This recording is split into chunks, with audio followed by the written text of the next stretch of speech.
안녕하세요. 우리 한국 역사를 보다 보면요.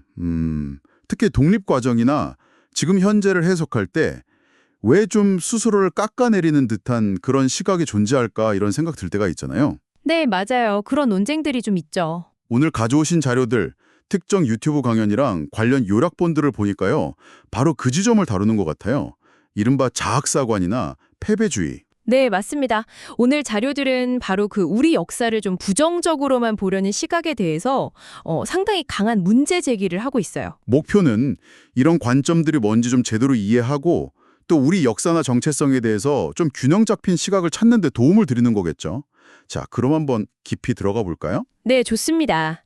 이 자료들이 특히 주목하는 부분 중 하나가 바로 카이로 선언이에요. 1943년 카이로 선언, 적절한 시기, in due course에 한국을 독립시킨다. 이 문구요. 네, 근데 그게 그냥 연합국이 알아서 결정한 게 아니라는 거죠. 자료에 따르면 당시 임시정부 인사들이 계속해서 그 장제스에게 독립의 필요성을 설득했고요. 장제스 얘기요? 네, 그래서 장제스가 카이로 회담에서 한국 독립을 꽤 강하게 주장했다는 겁니다. 그 결과가 반영된 거다. 이렇게 보는 거죠. 그 말은 우리 독립이 그냥 뭐 외부 요인, 뭐 미국 원폭 투하나 연합국 승리 때문에 거저 주어진 게 아니라 우리의 어떤 독립 의지나 노력이 국제적으로 어느 정도 인정받은 결과다. 이런 의미네요. 그렇죠. 바로 그 점을 강조하는 거예요. 근데 문제는 이런 우리의 주체적인 노력이 좀 제대로 평가받지 못하고 오히려 패배주의적인 시각 속에서 좀 묻히는 경향이 있다. 이렇게 비판하는 거죠. 그게 이제 자학사관, 패배주의 비판으로 이어지는 거군요. 맞습니다. 자료를 보면 일부 사람들이 우리 스스로를 미개했다, 식민지배 당할 만했다 이런 식으로 여기면서 독립운동의 가치를 좀 폄하하는 경향이 있다고 지적해요.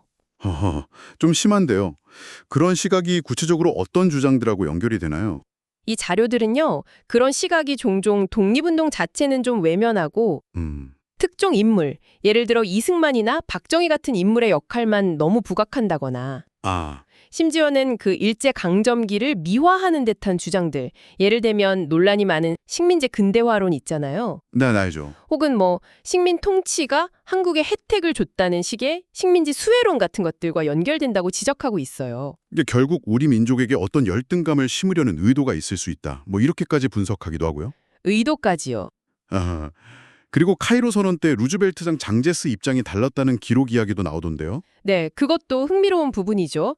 장제스는 자서전에서 자기가 즉각 독립을 주장했다고 썼는데 루즈벨트 기록에는 그게 명확하지 않다는 거예요. 아, 그래요? 네, 그래서 장제스가 즉각 독립을, 루즈벨트가 적절한 시기를 고수했다, 이런 해석을 제시하죠.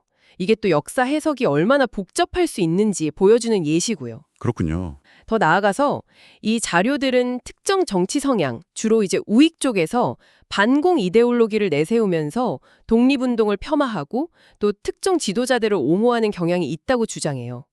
그런 분석도 있군요. 네. 그러면서 미국에 좀 과도하게 의존하는 모습을 보인다거나 예를 들어서 전자권 환수 문제 같은 거 있잖아요.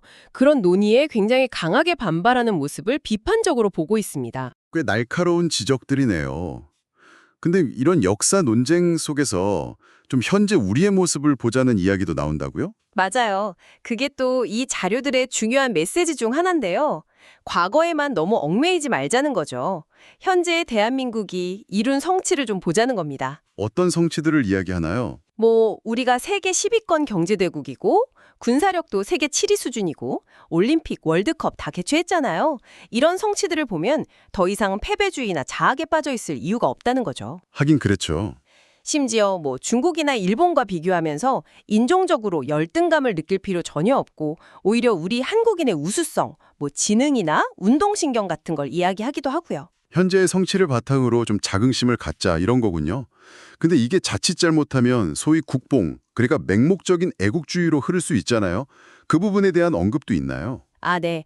그 점은 분명히 경계합니다. 자료에서도 그냥 무조건적인 찬양은 아니에요. 과거의 잘못, 예를 들어 조선 후기의 어떤 문제점이나 성리학의 한계 같은 것들은 분명히 비판적으로 봐야 한다고 말해요. 균형이 중요하군요. 그렇죠.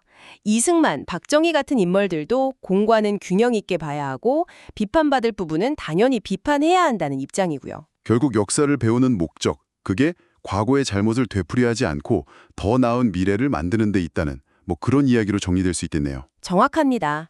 오늘 본 자료들은 결국 우리 역사에 대한 자학사관이나 패배주의에서 좀 벗어나자. 그리고 우리의 주체적인 노력과 현재의 성취를 인정하고 좀 건강한 자긍심을 갖자. 네. 동시에 과거에 대한 어떤 냉철하고 균형 잡힌 비판적 성찰도 잊지 말자. 이런 메시지를 던지고 있는 거죠. 자, 그럼 이제 마지막으로 이런 질문을 던져볼 수 있겠네요. 우리가 과거를 어떻게 기억하고 또 어떻게 이야기하는 것이 현재의 우리, 그리고 미래 세대에게 진정으로 도움이 될까요? 역사에 대한 자부심과 또 비판적인 성찰 사이에서 과연 그 건강한 균형점은 어디일지 한번 좀 깊이 생각해 보시면 어떨까 싶습니다.